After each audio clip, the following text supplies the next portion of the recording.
Bonjour à tous, je suis content de vous retrouver pour une toute nouvelle vidéo. Alors cette vidéo va parler du voile d'ombrage au potager. Alors je m'excuse par avance, j'ai fait des vidéos sur deux différents jours et des fois il fait beau, des fois il fait pas beau, donc on peut pas trop voir en fait l'effet. En fin de vidéo bien sûr, si vous avez aimé cette vidéo, vous pouvez mettre un petit pouce bleu et vous abonner à ma chaîne pour savoir quand sortent les dernières vidéos.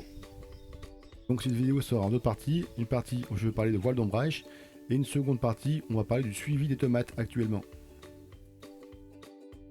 Allez, c'est parti. Alors cela fait déjà ma quatrième année que je cultive ce potager. Et pourquoi j'ai mis un voile d'ombrage au potager? C'est pour deux principales raisons. La raison 1, c'est la sécheresse, la chaleur qui tape sur les tomates. Et la deuxième, la grêle. Voilà. Alors pour la première raison, la sécheresse, je pense que le voile d'ombrage va atténuer. Donc c'est un voile d'ombrage en plastique. Je sais, sur le plastique c'est pas terrible, je sais. Mais c'est fantastique. Qui permettra de réduire de 20% la puissance du soleil sur les tomates, donc ça va préserver un peu d'humidité sur mes tomates, même sur la terre qui est en dessous, même si je paille. Donc les tomates seront moins agressées par le soleil, ça n'empêchera pas forcément le mûrissement des tomates. Et la seconde raison, ça protégera contre la grêle, car quand on a un grand coup de grêle, la tomate elle prend une claque, un gros stress, et pendant 10-15 jours, elle a du mal à se remettre. Et pendant 15 jours, vous perdez 15 jours de votre temps potager l'été. Et c'est comme dommage. Même les. Donc ça protège le plant de tomates, et même les tomates. Parce que les tomates, elles se prennent des coups de grêle, ben, la tomate après, elle va pourrir. Voilà. C'est vraiment pour ces deux raisons que j'ai mis un voile au potager. Alors, comme tout à l'heure, je vous l'ai dit, c'est un voile d'ombrage en plastique, c'est des mailles.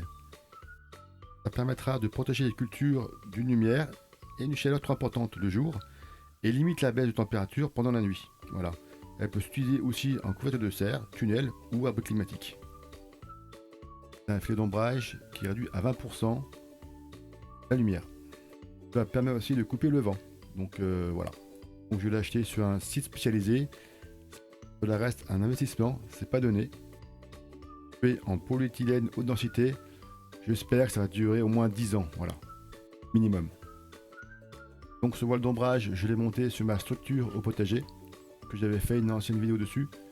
Donc ça me protégera environ 80% de mon potager contre la grêle et contre les fortes chaleurs. Donc je l'ai tout bêtement attaché sur mes tasseaux de ma structure avec des petites attaches en plastique. Donc j'ai déjà eu une forte tempête, l'air passe à travers. Bon, on verra bien, ça va tenir. Donc j'ai quand même lesté au-dessus avec des barres en ferraille pour éviter que ça s'envole. C'est vraiment le gros point négatif, c'est pour les fortes tempêtes. Donc avec ce système, j'espère que ça va créer à cet endroit-là une petite fraîcheur potager qui permettra que les cultures se développent un petit peu mieux et se sentent moins agressées par la chaleur de cet été. Comme je l'ai déjà dit sur mon terrain, j'ai un très petit terrain et je ne peux pas mettre d'arbres. Alors un arbre peut protéger contre le soleil, c'est sûr, mais tu ne peux pas protéger contre la grêle. On va dire que le voile d'ombrage, c'est une seconde arme contre le soleil avec le paillage ou le bâchage du sol. Alors dites-moi vous comment vous faites, si vous avez peut-être d'autres astuces que le paillage ou le voile pour éviter d'avoir de fortes chaleurs au potager. Donc maintenant on va passer au suivi des tomates actuellement au potager.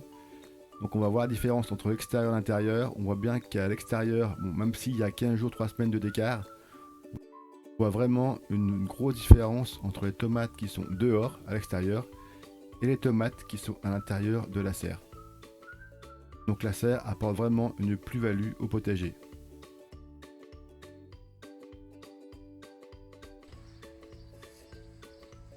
Alors là on est au 3-4 juin, les tomates ont été plantées le 15 mai après les seins de glace. Donc les 15 jours de stress des tomates ont passé, donc maintenant elles vont commencer vraiment à se développer. C'est maintenant que ça va tout se jouer.